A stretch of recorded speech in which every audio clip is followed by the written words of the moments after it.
Урматтуу Анатаяга, сиздин акыркы жылдары чыккан китептериңиздин бета чыгарына арналган чыгармачыл кечеңиз менен чын дилимден куттуктайм. Кыргыз адабиятында элдин жүрөгүнөн орун алып, тарыхка өз салымын алып менен жазып кеткен акындарыбыз аз эмес. Ошолордун арасында өзгөчө орду бар, өзгөчө тили бар акындарыбыздын бири албетте Анатай Мыймылханов экени талашсыз. Жер жарымса акынын жүрөгү менен өтөт деген мыкты сөз бар. Тилекке каршы бул сөзгө акындардын баары эле таты бербесин кээде турмуш аныктап коет.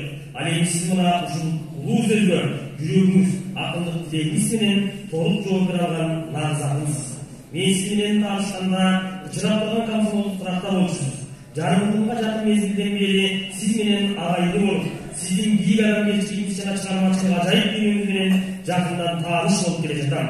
Бүгүн сиз 80 жашка чамалап, улутубуз сыймыктанган кыргыз адабиятынын алды болуп турасыз.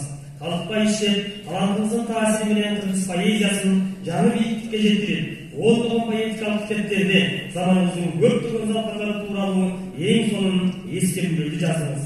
Жаңы китептериңиздин бири кыргыздын улуу залкарлары, өзүңүздүн устаттарыңыз Гөлбай Сыдыкбеков, Сүйүнбай Эралиев, Сооронбай Жусуевич жана Байыркы Сарнабаев каардаган экенсиз. Бул китептин да өзүнчө орду, өзгөчө баасы бар. Менин маанымда сиз дагы жогорудагы аттар аталган залкарлар менен бир катарда турасыз деп айтсам ашыкча болбос.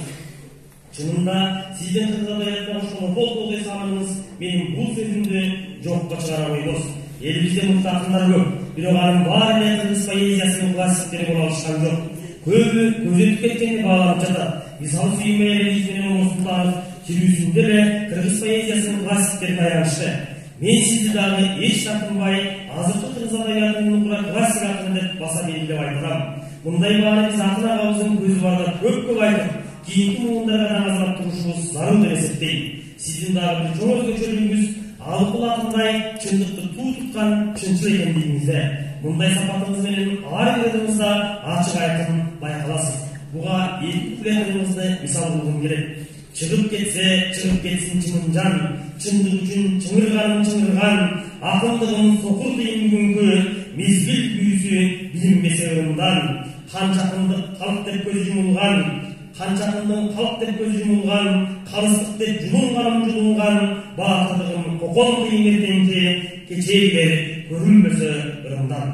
Урматтуу Анатаяга, сизге бекемден соолук, кажыбас кайрат, дөөлөттүү карлык, түгөнмөгөн элүү каалайм. Элибиздин энчисине, адабиятыбыздын байлыгына айланып кала турган дагы да мыктыларды жарата беришиңизге тилектешмин. Мамлекетибиздин сыймыгы, төрүбүздүн көркү болуп, кылым карата жашаңыз. Министр Базарбаев.